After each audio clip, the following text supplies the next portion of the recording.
নমস্কার বন্ধুরা, আজকে আমি দুপুরে রান্নাই করব। এখানে কাতলা মাছের ফুলকপি আলু দিয়ে ঝোল। তার জন্য আমি এখানে মাছটা নুন হলুদ দিয়ে মাখিয়ে নেব। হলুদ গুঁড়ো দিয়ে দিলাম, নুন। এবার মাছটা মাখিয়ে নেব।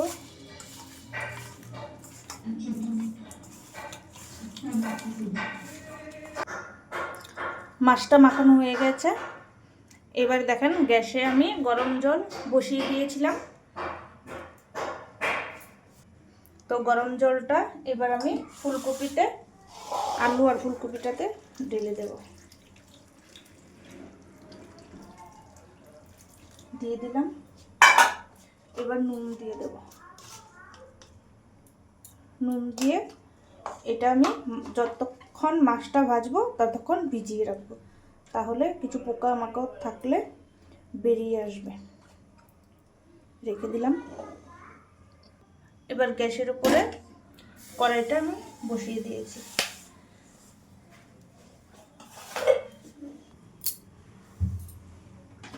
এবার কড়াইটা গরম হয়ে গেছে, তেল দিয়ে দেব।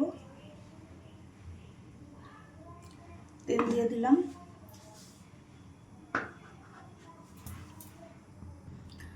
তেলটা গরম হয়ে গেছে, এবার মাছটা দিয়ে দেবো।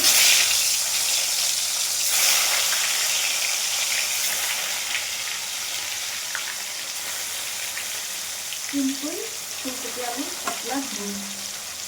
এই মাছটা দিয়ে দেবো ভালো করে।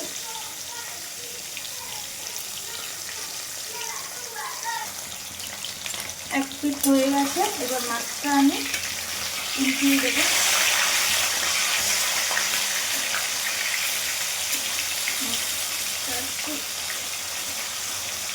জমিয়ে যাচ্ছে দেখি।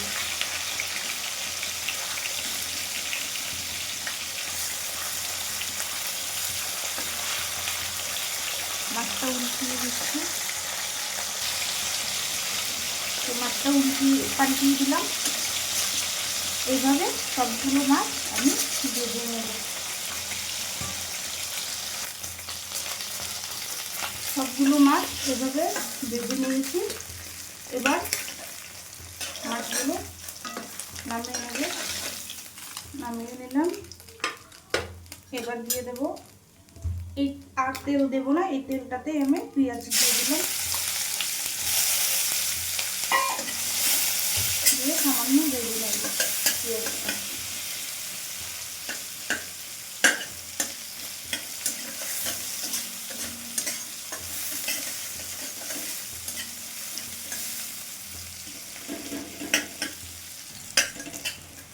পেঁয়াজটা ভাজা হয়ে গেছে, এবার আলু আর ফুলকপিটা দিয়ে দেবো।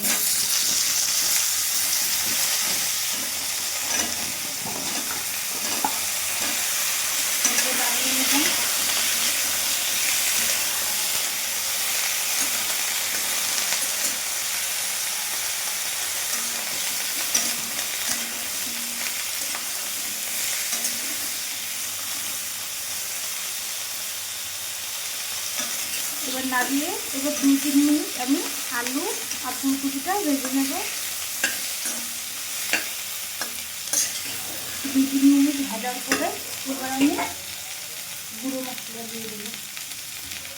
দিয়ে দিলাম 1/2 চামচ হলুদ গুঁড়ো, 1/2 চামচ ধনে গুঁড়ো, 1 চামচ জিরে গুঁড়ো, 1 চামচ লঙ্কা গুঁড়ো। আমি আজকে আর কোনো বাটা মশলা ইউজ করবো না, গুঁড়ো মশলা দিয়ে পাতলা করে ঝোল বানাবো। এবার সামান্য অল্প জল দিয়ে দিলাম, যাতে মশলাটা ভালো করে মিশে যায়। এবার ঢাকনা দিয়ে দেব। 2 মিনিট আমি ঢাকনা দিয়ে দিলাম। এবার ঢাকনা খুলে দেখে নেব। হয়ে গেছে প্রায় ভাজা। এবার আমি জল দিয়ে দেবো। বেশ কিছুটা জল দিয়ে দিলাম। এবার এর মধ্যে দিয়ে দেবো আমি একটা টমেটো টুকরো করে রেখেছিলাম সেটা, আর কয়েকটা কাঁচা লঙ্কা। আবারও ঢাকনা দিয়ে আমি 10 মিনিট জাল করে নেব। আমি ভাজাতে নুনটা দিতে ভুলে গিয়েছিলাম, এবার আমি ঝোলে নুনটা দিয়ে দিলাম 1.5 চামচ। আর আপনারা ভাজাতেই মনে করে দেবেন, আমি ভুলে গিয়েছিলাম, এবার এর জন্য এখানে দিয়ে দিলাম ঝোলটাতে। এবার আমি ঢেকে দেব, বলেছিলাম যেরকম 10 মিনিটের জন্য ঢেকে দিলাম। আমার মাছের ঝোলটা হয়ে গেছে, এবার মাছগুলো আমি দিয়ে দেব।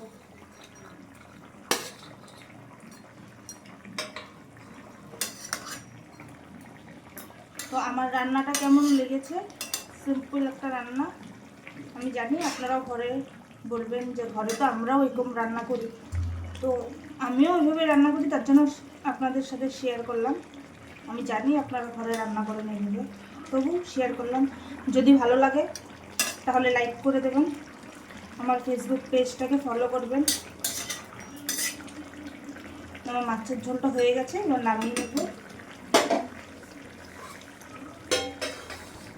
আর ধন্যবাদ, আমার পুরো ভিডিওটা যদি আপনারা দেখেন, ধন্যবাদ দেব। এবার মাছের ঝোলটা নামিয়ে দেখাচ্ছি। তো আবার আসবো নতুন একটা রান্না নিয়ে। আজকে ধন্যবাদ জানাচ্ছি, আজকের জন্য এইটুকুই।